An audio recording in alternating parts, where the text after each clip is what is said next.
नमो नमः दोस्तों, स्वागत है आप सभी का मेरे इस चैनल में जिसका नाम है वक्रतुंड बाय सोनाली। बहुत सारे बच्चों को और बहुत सारे लोगों को संस्कृत लिखना पढ़ना बहुत अच्छा लगता है, लेकिन शुरुआत कहाँ से करें उनको समझ में नहीं आता है, या क्या सीखना ज़रूरी है। कोई भी लैंग्वेज सीखने के लिए क्या सीखना ज़रूरी होता है, इंपॉर्टेंट टॉपिक्स कौन से होते हैं वो उनको पता नहीं होता है। तो इसीलिए मैं आप सबके लिए लेके आई हूँ A to Z Sanskrit series. इसमें मैं वो सारे टॉपिक्स कवर करने वाली हूँ जो आपको संस्कृत सीखने के लिए, समझने के लिए, लिखने पढ़ने के लिए ज़रूरी है। तो चलिए शुरू करते हैं। तो इस A to Z Sanskrit series में हम लोग क्या क्या सीखने वाले हैं वो पहले हम लोग जान लेते हैं।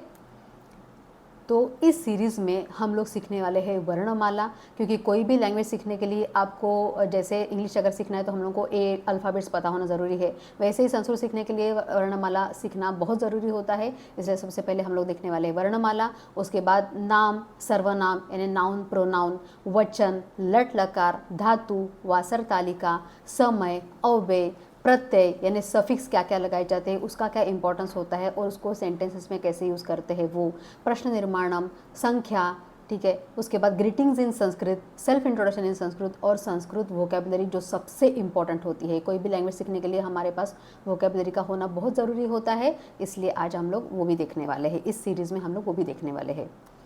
तो चलिए शुरू करते हैं वर्णमाला से। तो हम हर भाषा की वर्णमाला सीखते हैं क्योंकि यह भाषा को पढ़ने, लिखने और बोलने का आधार है। वर्णमाला में महारत हासिल करने से व्यक्ति शब्दों और वाक्यों को प्रभावी ढंग से समझ और लिख सकता है। तो चलिए वर्णमाला में क्या क्या आते हैं देखते हैं। सबसे पहले आते हैं स्वर। अ, आ, ई, उ, रू, री, ए, ऐ, ओ, औ, अह और रू। ये सारे हो गए स्वर। और उसके बाद हम लोग देखेंगे अभी व्यंजन। तो व्यंजन को, सारे के सारे व्यंजनों को हम लोग एक साथ नहीं याद रख सकते हैं या नहीं बोल सकते हैं, इसलिए हम लोगों ने उसको वर्गों में डिवाइड किया है। क वर्ग, च वर्ग, ट वर्ग, त वर्ग और प वर्ग। जैसे क वर्ग में 5 व्यंजन आते हैं, क, ख, ग, घ, अंग। च वर्ग में आते हैं च, छ, ज, झ, ञ। ट वर्ग में आते हैं ट, ठ, ड, ढ, ण। त वर्ग में आते हैं त, थ, द, ध, न। और प वर्ग में आते हैं प, फ, ब, भ, म।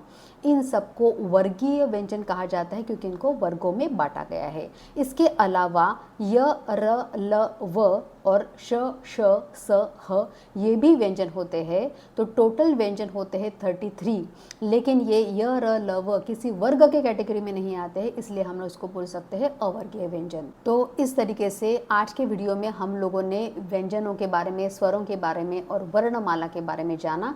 तो मिलते हैं नेक्स्ट वीडियो में। पुनर्मिलामः।